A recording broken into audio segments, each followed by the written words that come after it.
বৰপেটা ৰোডত ড্ৰাগছসহ এজন সৰবৰাহকাৰী আটক আৰক্ষীয়ে আটক কৰা ব্যক্তিগৰাকীৰ পৰা 25টা ড্ৰাগছ ভৰ্তি কণ্টেইনাৰ জব্দ কৰে। ধৃত ড্ৰাগছ সৰবৰাহকাৰীজন বৰপেটা ৰোডৰ 9 নং ৱাৰ্ডৰ আল আমিন নগৰৰ আফজাল খান বুলি জানিব পৰা গৈছে। ধৃত আফজাল খানৰ পৰা 4.52 গ্ৰাম ড্ৰাগছসহ দুটা মোবাইল ফোনৰ লগতে এখন মটৰ চাইকেল জব্দ কৰে।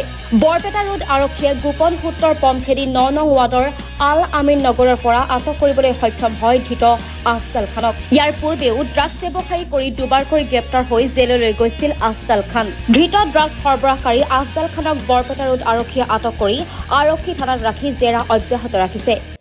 এটা চিক্ৰেট ইনফৰমেশ্যনত আমি আহি বোলে এই আলামী নগৰত এজন ল'ৰাক আমি কৰায়ত্ব কৰোঁ। তেখেতৰ লগত সন্দেহজনক ড্ৰাগছ থকা বুলি সন্দেহ হোৱাত আমি চাৰ্কল অফিচাৰক জনাত তেখেতে আহিবলৈ চেক কৰে। তেখেতৰ সন্মুখত আমি চেক কৰোঁ।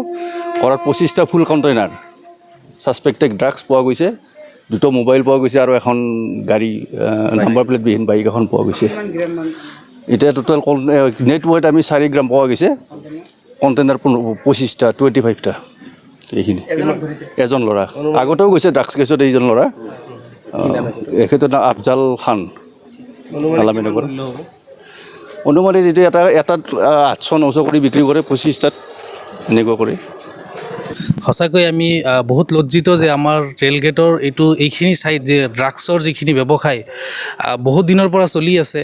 ইয়াৰ আগতে কেইবাবাৰো প্ৰশাসনে বিভিন্ন ধৰণৰ ব্যৱস্থা লৈছে, কিন্তু এই বস্তুখিনি কমা নাই। আমি ৰাইজে প্ৰত্যক্ষ কৰিছোঁ ইয়াতে বহুত ডাঙৰ ডাঙৰ ঘাটি আছে। ইয়াতে আমি যিখিনি প্ৰত্যক্ষ কৰিছোঁ সেইখিনি আমি আৰক্ষীক অৱগত কৰিছোঁ, কিন্তু আৰক্ষীয়ে এখন কঠোৰ ব্যৱস্থা ল'ব লাগে যাতে এই অঞ্চলৰ পৰা আমাৰ এই ড্ৰাগছৰ যিখিনি কবলত পৰি আছে আমাৰ যুৱ প্ৰজন্ম এইখিনি যাতে উৎখাত হৈ যায়। আজি এজন নহয়, এই অঞ্চলত আৰু বহুত আছে। মই ডাঠি ক'ব পাৰোঁ যে ইয়াৰ লগত বহুত ডাঙৰ এটা চক্ৰ জড়িত হৈ আছে। ইয়াক ভালকৈ ধৰিব লাগে আৰু আৰক্ষীয়ে ইয়াত উচিত ধৰণৰ তদন্ত অব্যাহত ৰাখিব লাগে। ইয়াৰ লগত ডাঙৰ এটা চক্ৰান্ত আছে বুলি আমি ক'ব পাৰোঁ। আজি এজনক ধৰিছে, আমাৰ ওচৰতে এজনক ধৰিছে। তাতে 25টামান কণ্টেইনাৰ পোৱা গৈছে ইয়াতে।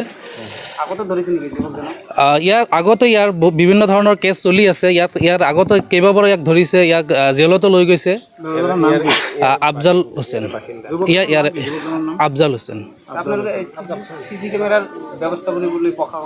আমি প্ৰশাসনক এই চাগতে আমি আহ্বান জনাইছোঁ যে এই অঞ্চলত আপোনালোকে হয়তো প্ৰত্যক্ষ কৰিছে ইয়াতে কোনো ধৰণৰ ষ্ট্ৰীট লাইটৰ ব্যৱস্থা নাই। ইয়াতে সৰু এটা লাইট জ্বলি আছে।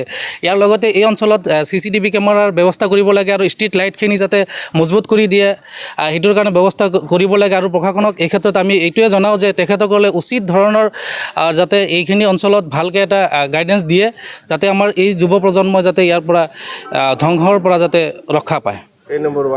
এইটো 9 নম্বৰ ৱাৰ্ড, কি নাম ঠাইখিনি? আলামিন নগৰ বুলি কয়। News desk report, Suhana live.